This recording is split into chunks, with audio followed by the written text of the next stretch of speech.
Block Invest. Parlons investissement tout simplement.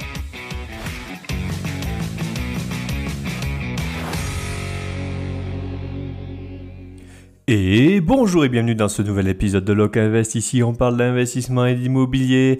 Et comme promis, je te fais un deuxième podcast avec une semaine d'intervalle. Profites-en parce que je sens que ça ne va pas durer. Je bosse vraiment beaucoup en ce moment. Mais aujourd'hui, eh bien, nous allons parler du karma, de ces petites choses dans l'investissement qui font que il y a un petit détail qui fait que tu risques de tout perdre du jour au lendemain à force de magouiller. Avant toute chose, si c'est la première fois que tu écoutes ce podcast, je me présente, je m'appelle Thomas, je suis un investisseur immobilier, je vis uniquement de mes biens immo. Alors, attention, petit disclaimer, si tu n'as pas suivi le podcast précédent, en ce moment, je me suis remis à travailler, mais à partir de fin novembre 2023, c'est terminé, je me remets à vivre que de mes investissements immobiliers. Attention, c'est pas histoire que j'avais besoin d'argent pour ça, c'est juste que je m'ennuyais un tout petit peu parce que je n'avais plus aucun projet. Au-delà de tout ça, si tu as des questions à me poser, tu n'hésites pas à me les envoyer sur Instagram. Je serai très ravi d'y répondre. Et pour information, je n'ai aucune formation à te vendre dans ce podcast ou ailleurs. En fait, je fais ça vraiment pour le kiff et parce que ça me permet d'apprendre, d'effectuer mes propres recherches et ensuite j'enregistre des podcasts. Et grâce à ça, je suis à jour. Donc parlons un peu du karma. Pour bien commencer sur ce thème-là, je vais te parler de Sabri Dridi.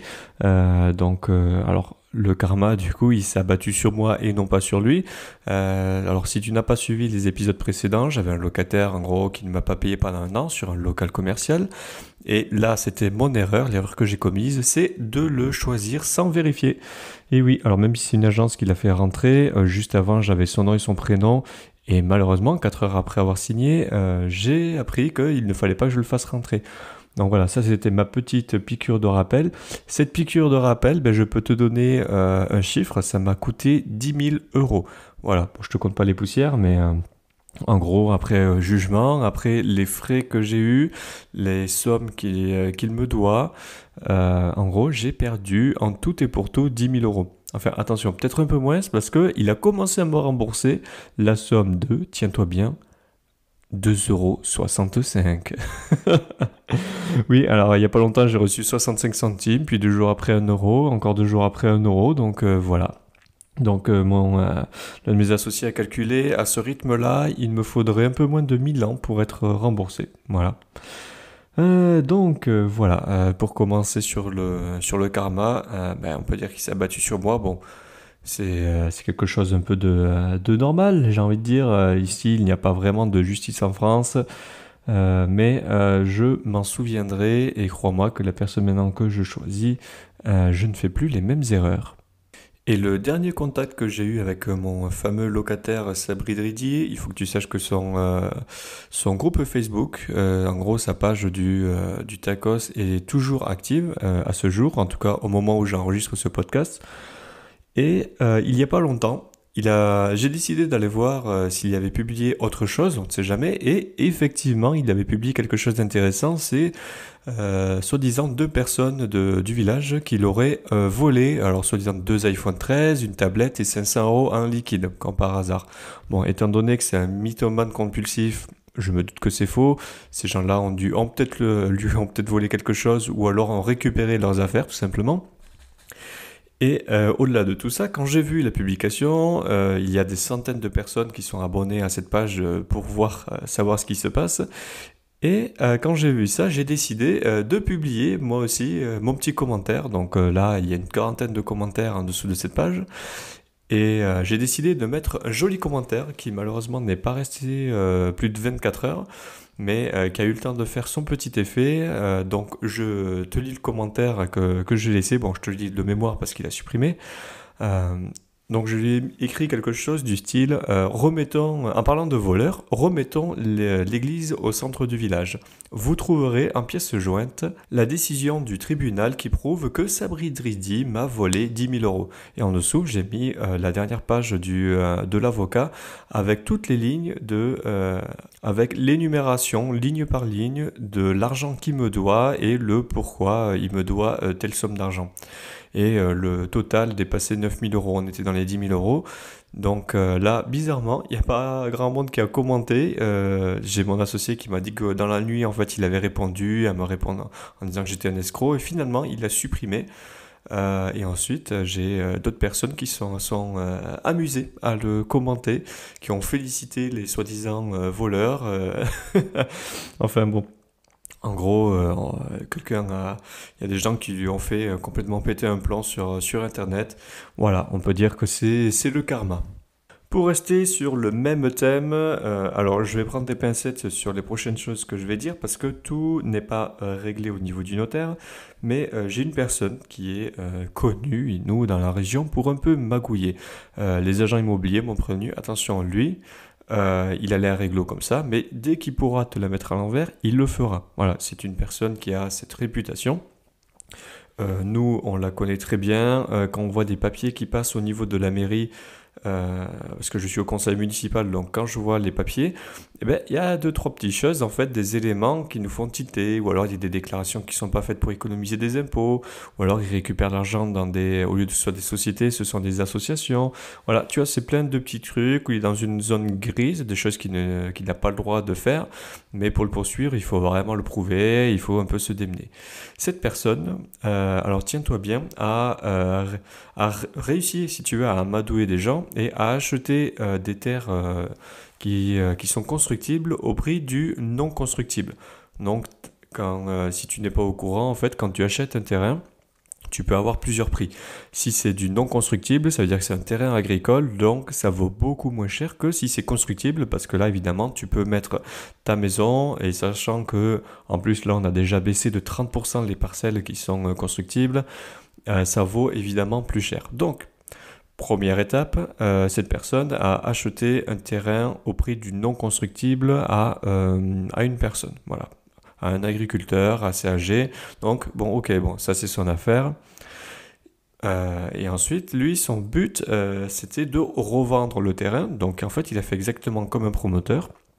Il a séparé le terrain, l'a revendu au prix du constructible, donc là on parle de faire plus de x2 au niveau du prix, alors qu'il n'a absolument rien fait. Bon, jusqu'ici tu me diras, bon, les personnes âgées n'étaient pas au courant, c'est légal, même si c'est immoral. Ok, jusqu'ici on est d'accord. Le petit souci, au-delà de tout ça, c'est qu'il a déjà revendu un terrain, mais disons, l'acte n'est pas encore passé chez le notaire. Là, nous étions en période de vacances. Alors, au cas où tu n'es pas au courant, si tu n'as jamais acheté, avant que tu achètes, la mairie a un droit de préemption. Le notaire, c'est pour ça qu'en fait, en France, ça ne met pas une semaine, mais ça met bien un mois pour que tu puisses acheter au minimum si tu achètes cash, et 3 mois si tu achètes avec un prêt. Parce que dans l'administration française, ton notaire doit contacter la mairie et la mairie doit te faire un papier comme quoi tu ne fais pas de préemption, ce qui veut dire qu'en gros, elle ne va pas racheter le terrain au prix auquel la personne voulait l'acheter.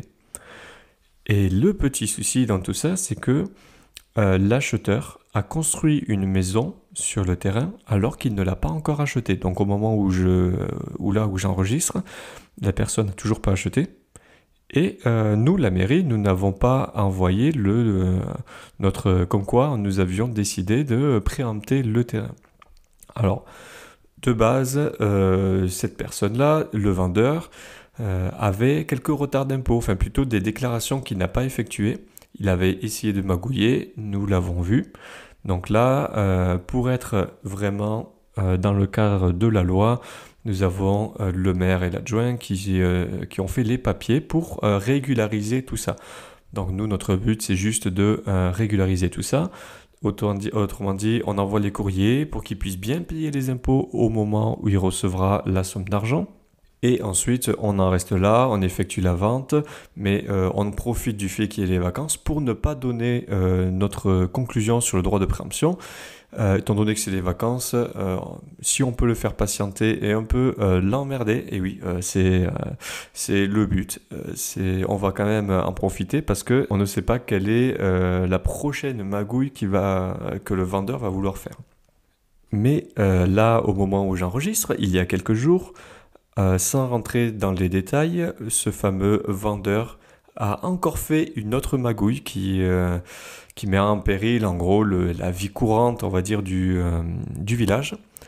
Et donc à la mairie, ça y est, nous avons décidé finalement, à cause de ce tout petit détail, c'est en gros c'était la goutte d'eau qui fait déborder le vase, de préempter le terrain. Donc autrement dit, nous allons racheter le terrain au prix du constructible, au prix du vendeur, mais petit détail, il y a une maison de construite. Donc ça veut dire que nous achetons un terrain alors qu'il y a une maison. Donc là, je ne peux pas pour l'instant te dire ce qu'il va se passer parce que ça n'est pas encore arrivé.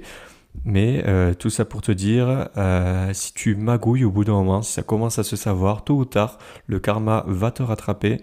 Et dans ce cas-là, eh bien, la mairie va récupérer au prix du terrain une maison. Alors là, les deux personnes sont en tort. La personne qui a construit la maison que la personne qui a vendu. Enfin, même si elle n'a pas encore vendu.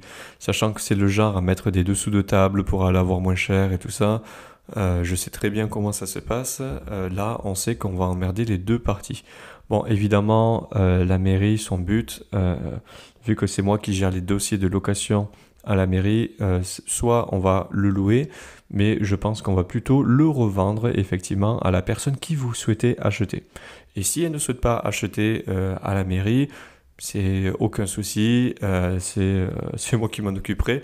Moi, tu me donnes un bien pour le prix d'un terrain, t'inquiète pas que je vais gérer le budget pour pouvoir la louer et ça fera des revenus supplémentaires dans la ville. Donc en bref, tout ça pour dire que même si tu magouilles, même si tu fais des trucs qui sont un peu dans les zones grises, si c'est immoral, fais attention parce que tôt ou tard, le jour où si tu as des ambitions de grossir, ça risque de te retomber dessus et ça peut faire vraiment très très mal. Bien, maintenant parlons un peu de la bourse. Alors on va rester un peu sur le thème aussi du karma. J'ai une copine investisseuse qui personnellement, tout l'été, n'arrêtait pas de me dire qu'il fallait acheter des obligations chinoises. C'est quelque chose qu'elle me disait à peu près tous les week-ends où on se voyait. Je me suis dit, ok, bon, c'est une investisseuse, elle est comme moi, elle doit s'y connaître. Et au moment où tu demandes qui c'est qu'elle a suivi comme formateur, en fait, elle suivait juste des vidéos sur YouTube. En fait, elle n'a pas été elle-même formée sur la bourse. Les obligations chinoises, alors déjà, j'ai une stratégie, moi, qui me permet. Alors cette année, j'ai fait, voyons, on est fin septembre, je suis déjà à plus de 17% de rentabilité sur cette année. L'année n'est pas terminée. Et là, on m'a dit d'aller sur des obligations. Alors déjà, obligations en ce moment, je n'y suis pas du tout. Et chinoises en plus, bon là, autant te dire que moi, ça m'a fait un peu tilt. Je me suis dit, mais pourquoi est-ce qu'elle dit ça? Et je me suis rendu compte après coup que, en fait, tout ce qu'elle faisait, c'est suivre un influenceur. Alors, j'ai pas le nom, parce que j'ai entendu dire à plusieurs personnes que je suis voilà, c'était certains influenceurs qui donnaient cette info. Oui, il faut acheter des obligations chinoises, c'est le moment et tout ça. En fait, ils réfléchissent de façon rationnelle. Donc, ma copine investisseuse, quand je lui ai demandé pourquoi, elle me donnait que des raisons rationnelles. Mais il faut que tu saches que le marché est irrationnel déjà de base. Ok, alors là je te fais une toute petite aparté. Après enregistrement du podcast, j'ai fait mes petites recherches sur qui c'est qui parlait d'obligations chinoises. Et en fait c'est quelqu'un d'assez connu, il s'agit de Charles Gave. Alors c'est pas un formateur, mais enfin en tout cas s'il a une formation je ne suis pas au courant. Et en gros, lui, il est plutôt dans la catégorie des catastrophistes. Donc, en gros, il te dit d'acheter de l'or et des obligations chinoises. Voilà, je suis tombé sur cette vidéo-là. Bon, évidemment, les conseillers ne sont pas les payeurs. Donc, fais attention surtout à ces catastrophistes. En fait, c'est des vidéos. En fait, j'en vois plein. Une fois que tu auras la vidéo de Charles Gab, c'est simple, tu vas tomber automatiquement sur YouTube sur d'autres vidéos de d'autres personnes comme lui en fait qui t'annoncent les crises, ce genre de choses et tout ça. Donc en fait, il y a deux profils. Soit tu te laisses influencer par ce style de personne, tu achètes de l'or, tu économises, tu mets tout de côté. Mais le petit souci que j'ai avec ça, c'est que tu n'évolues pas. Donc dans le pire des cas, même s'il y a une crise, en fait, c'est soit tu mets tout de côté, ben c'est bien, tu seras un minimum protégé et encore, ou alors tu décides de te battre, d'avoir des revenus là maintenant, et même s'il y a une crise, eh ben, tu seras pas le premier touché. Les premiers qui seront touchés, c'est comme d'habitude, c'est la classe moyenne, voire la classe pauvre qui sera touchée en premier. Donc moi je me dis que je préfère avoir un maximum de revenus, un maximum de choses maintenant, parce que si je coule, eh ben, avant moi, il y en aura vraiment beaucoup qui auront coulé. Donc voilà, c'est deux stratégies différentes. Soit tu te mets en mode protection, soit en mode attaque. Et moi, je suis plus du mode attaque parce que je me dis, ben, dans le pire des cas, eh ben, si ça se crache, j'y pourrai rien et ce sera tout.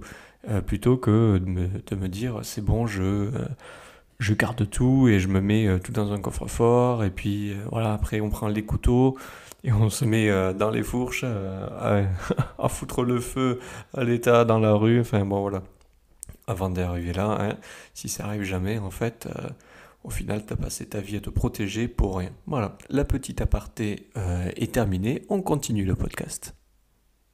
Alors en plus, si c'est pour tes obligations dans un pays communiste, autant te dire que moi, je n'y vais pas du tout. Alors, cela étant dit, au fur et à mesure des week-ends, elle n'arrête pas de me targuer avec ça, obligation chinoise, vas-y, ouais, c'est le moment de le faire et tout ça. J'ai d'accord.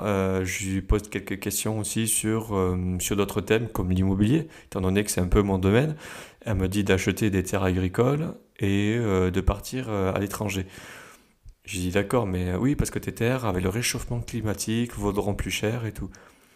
Alors là, c'est vraiment... là, je me suis dit, ok, bon, c'est pas forcément de quoi elle parle.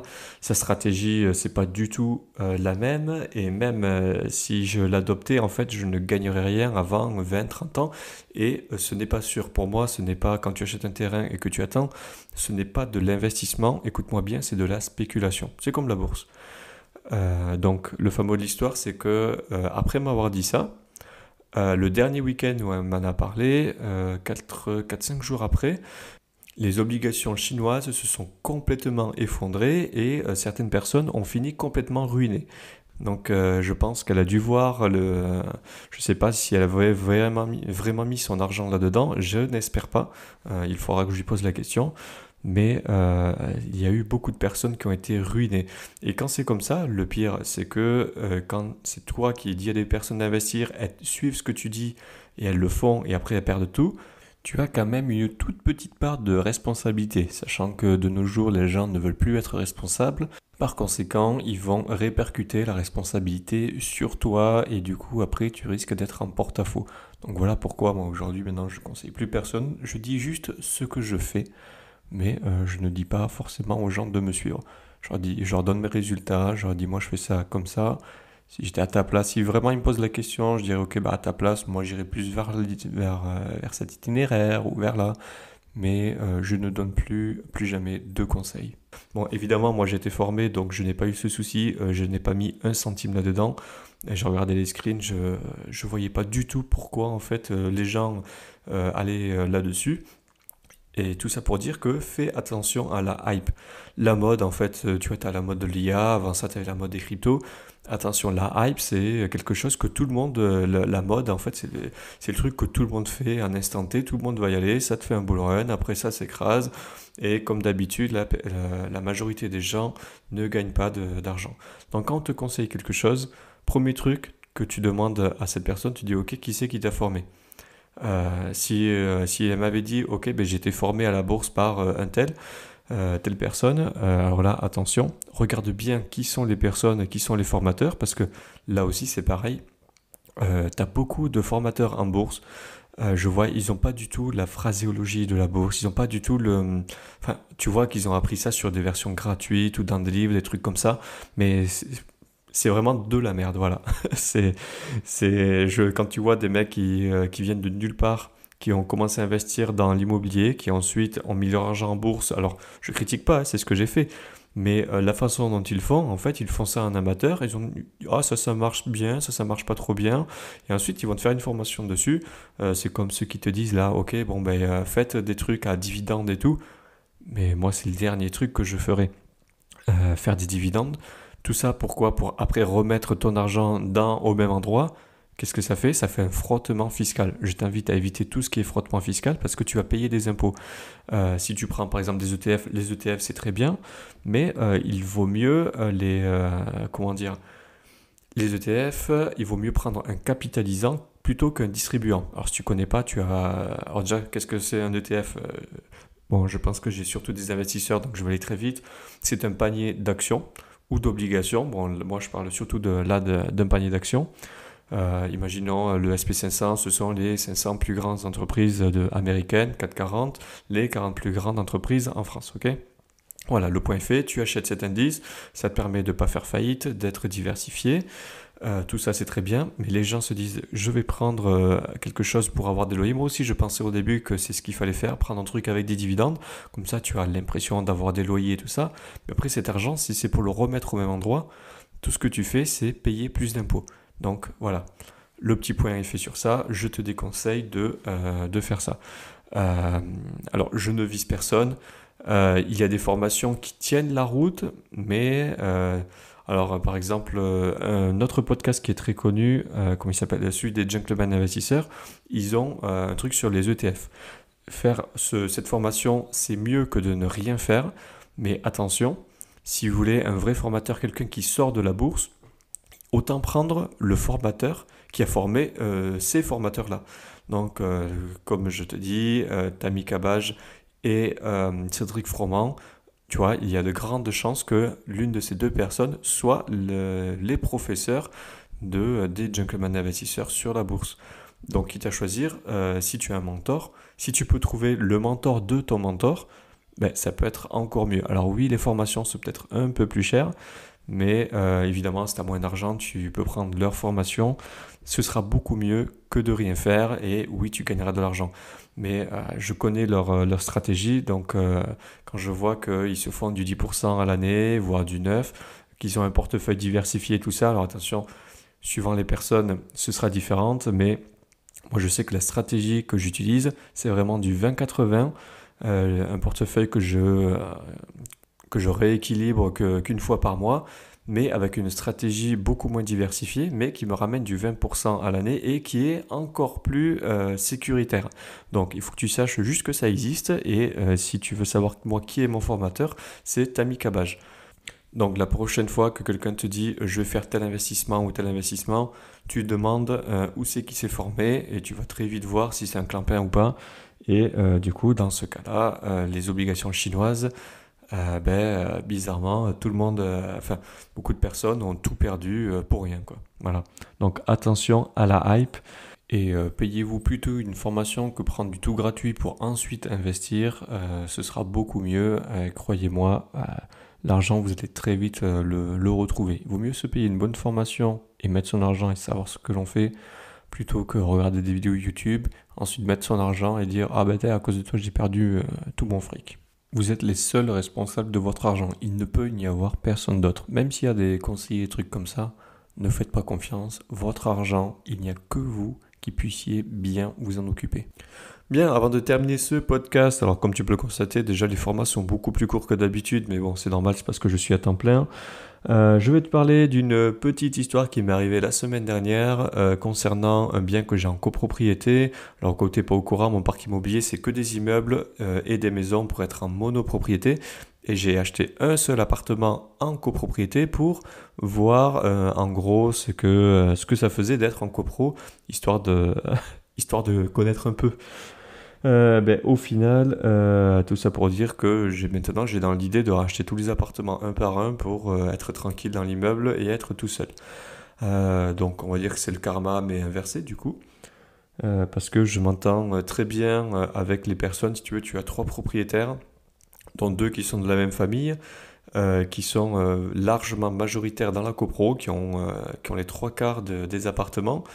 Et dès qu'il y a un appartement qui se vend, ils veulent soit que ce soit eux qui le rachètent, soit c'est moi. Voilà, ils sont tous mis d'accord. Si je veux le racheter, ils me le laissent. Et si je ne suis pas en capacité d'acheter ou si je suis sur un autre projet, ils l'achèteront eux-mêmes et ensuite ils me le revendront plus tard. Donc comme quoi, se faire des amis, parfois ça peut être utile. Au-delà de tout ça, je voulais te parler de la dernière réunion que j'ai faite avec eux, qui était un peu lunaire pour moi. Nous avons fait passer tout ce qui est DTG, enfin toutes les choses en gros pour le DPE, pour savoir quels travaux il y a à effectuer avant de rénover les biens, pour avoir une meilleure lettre et tout ça. Alors ma position, moi, c'est que les lettres, je m'en contrebalance, mais complet, parce que je sais que les appartements que j'ai, ce sont généralement les plus beaux, les meilleurs, les mieux équipés. Dans toute la copro, en tout cas, le retour que j'ai eu, c'est que après que le mec du DPE a fait chaque appartement un par un, le meilleur appartement, c'était le mien. Et je me dis que si moi c'était le meilleur appartement et que les autres c'était vraiment il y a du classé, il y en a qui sont classés G, enfin je sais que les autres vraiment ils s'occupent pas du tout des locataires et je comprends pourquoi ils ont pas du tout la même vision que moi par rapport aux locataires. En fait, ils s'en foutent complètement. Quand moi je fais en sorte à ce que le mec soit bien, eux c'est simple, ils achètent le bien, ils mettent un coup de peinture et pour eux c'est neuf. Bon, autant te dire que les meilleurs locataires, ben, c'est moi qui me les chope. Hein. Après, tout ce qu'ils ont, c'est des impayés, ce genre de choses. Donc, retiens bien un truc, c'est appartement pourri, locataire pourri. Donc, voilà pourquoi, moi, à chaque fois que j'arrive, c'est simple. Tous les gens me disent, mais putain, vous êtes tout seul, il y a vraiment que vous. Donc, bref, pour te parler de la petite réunion, donc on avait le professionnel du DPE qui était là, celui qui était passé dans chaque appartement, qui avait fait tout l'immeuble. Donc on devait statuer sur les travaux qu'il y avait à effectuer. Donc en gros, on a la toiture à refaire, l'isolation par l'extérieur et l'électricité. Ok.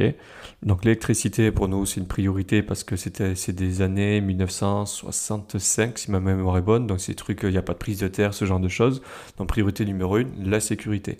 Et ensuite nous avons cette histoire de lettres qui vient en second temps où nous avons par exemple le président de la copro qui lui a son appartement, enfin l'un de ses appartements classé G. Donc ça veut dire éventuellement, ouais, je vais dire quand même éventuellement, parce que d'ici là que les règles changent, hein, enfin d'ici là que le logiciel du DPE change, ça peut être différent, mais officiellement, il ne pourra bientôt plus louer son appartement, et s'il est déjà loué, il ne pourra plus augmenter les loyers. Ok, jusqu'ici, on est d'accord. Le mec du DPE, en gros, il a dit, ben, écoutez, vous mettez une pompe à chaleur, donc en gros, pour avoir du froid, en gros, c'est juste une clim, et vous passez de G à D. Donc en fait, ce truc-là, cet appartement, reste insalubre, mais t'es classé D et t'as le droit de faire ce que tu veux. Alors que moi, j'ai mon appartement refait à neuf, meublé, il y a la télé, il y a tout, cuisine équipée, enfin vraiment le dernier cri, je vais être moins bien classé que lui. Et en plus, surtout sur les appartements petits, parce que là, étant donné que c'est un studio, automatiquement, t'es mal classé. Donc vraiment, on marche complètement sur la tête.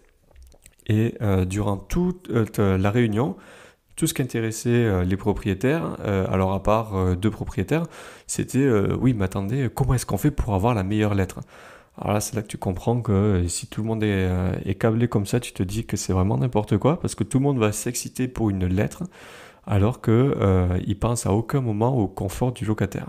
Donc tout le long de la réunion, bon, ben, j'ai un peu halluciné, donc je ne disais rien. Je vous laissais reconnaître en fait la vie un peu de tout le monde. Et quand le président de la copro a vu que je ne parlais pas, sur la fin, il me dit, bon, ben vous, exprimez-vous, dites-moi ce que vous pensez. Je leur ai dit texto que les lettres, je n'en avais strictement rien à foutre. Tout ce que je voulais, c'est que mon locataire soit en sécurité, il soit bien dans l'appartement. On peut me donner une lettre du style G, bon, je sais que je ne l'aurai pas, mais on peut me donner, imaginons qu'il change le logiciel, il me dit, ok, maintenant t'es classé G. Euh, Bizarrement, les locataires, ils iront dans mes appartements et pas dans les leurs, en priorité. Et pour la même superficie, je loue 70 euros plus cher que les autres appartements, juste parce que ils sont plus jolis et tout équipés. Mais ça, les gens ne comprennent pas en fait. Si tu veux, ils ont mis leur argent. La plupart des propriétaires, c'est là où je me rends compte en fait. Ça me permet en fait, si tu veux, de voir l'effet mouton, de voir ce que la majorité des gens pensent et ce que la majorité des gens font. Pour moi, je vois l'immobilier comme un travail.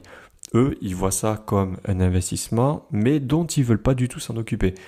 Donc, bon, quelque part, ils n'ont pas forcément tort, mais si tu ne penses pas au bien-être de ton locataire, lui, il ne pensera pas à ton bien-être au niveau de tes finances.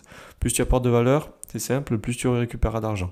Eux, ils achètent, parfois ils ont plein d'impayés, mais voilà, c'est un investissement et dans leur tête, ils ne peuvent pas en avoir autant qu'ils veulent parce que s'il y a autant d'impayés, autant de problèmes, pourquoi s'embêter avec la justice et tout ça?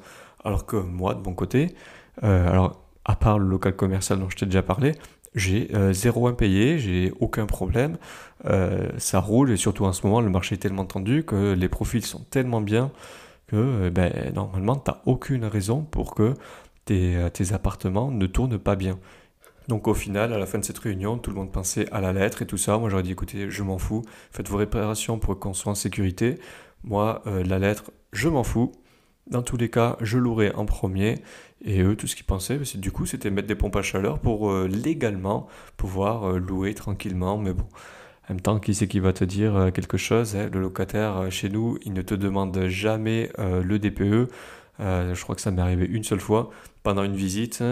Ces gens-là, je les éjecte automatiquement parce que je me dis qu'ils vont être chiants. Mais nous, le marché est tellement tendu et pourtant je suis en campagne, hein, je précise. Je suis dans le sud-ouest au cas où tu ne le saurais pas. Et ici, on n'a aucun problème pour louer, on a de très bons dossiers et voilà, donc tout ça pour dire que occupe-toi juste de la santé de ton appartement, fais pas gaffe aux lettres, dans tous les cas, tu passeras au-dessus, si tu fais de la qualité, tu auras des locataires de qualité. Je sais que je ne devrais pas dire ça, que c'est pas bien, mais bon, surtout que en plus je fais que de l'immobilier, c'est ma source de revenus principale, mais bon voilà, je le dis quand même. Donc, en conclusion de tout ça, ben, administrativement, on est de plus en plus emmerdé. Donc, les DPE, la loi climat et tout ça, climat résilience, tu commences à connaître. Qu'est-ce qu'on a d'autre? On a, bon, personnellement, j'ai les taxes qui explosent. Ça aussi, c'est sympa, taxes foncières, mais je me suis bien rattrapé sur les loyers.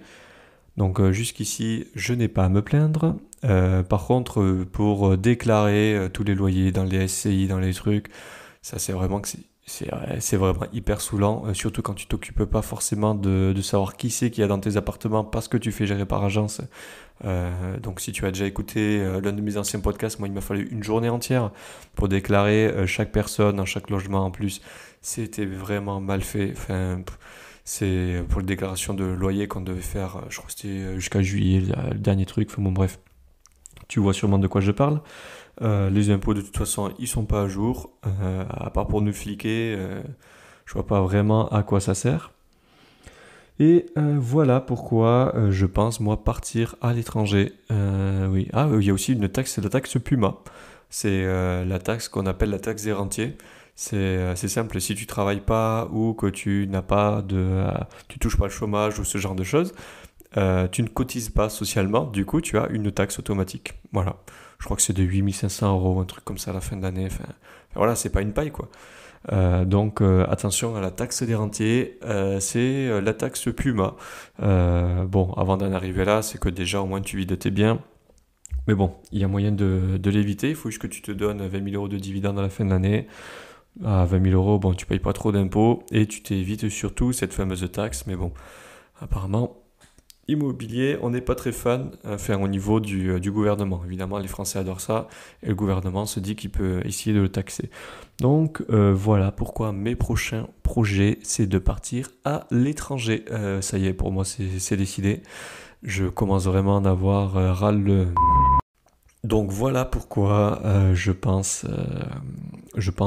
vais pas m'expatrier, je garde quand même ma résidence principale, mes sociétés ici en France, mais si je peux avoir d'autres sociétés, avoir des passeports aussi à l'étranger, ce genre de choses, d'autres devises, au bout d'un moment, ben, on sait même plus comment te taxer, donc mon prochain projet, ce serait vraiment d'être mondial. Voilà, bon alors ça va pas se faire du jour au lendemain, mais parce que là je me rends compte qu'il faut vraiment que les pays que je vise, je dois tout réapprendre en fait. C'est comme si j'arrivais en France et que là je dois apprendre les lois sur l'immobilier, ce genre de choses et tout.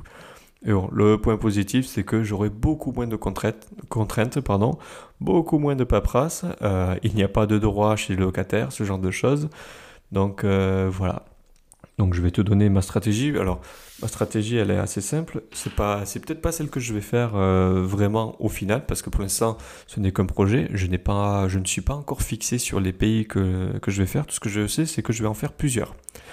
Donc mon projet, ce serait d'abord de me mettre à louer. Par exemple, je vais sur une île paradisiaque. J'en choisis une au hasard. Une au hasard.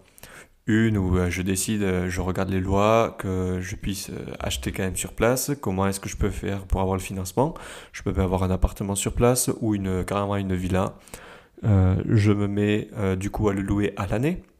Je regarde aussi si je peux faire de la location courte durée. Alors, c'est pas du tout mon truc la location courte durée, mais c'est histoire de me rembourser moi ma location pour que ça me fasse une opération blanche à minima.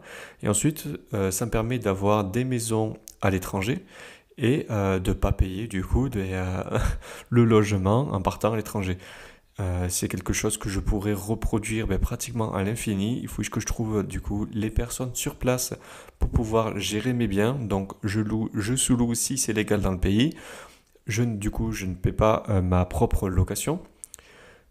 Et j'ai des logements, je peux avoir des logements du coup un peu partout dans le monde. Donc voilà, ça c'est la première idée, le premier jet. Rien n'est fixé, rien n'est fait.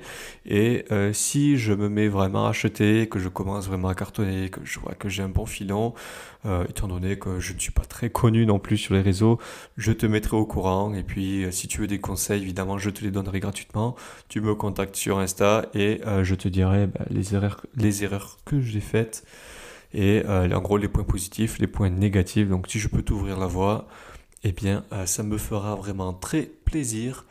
Et sur ce, je vais devoir te laisser parce que maintenant, je bosse pour des retraites que je n'aurai pas.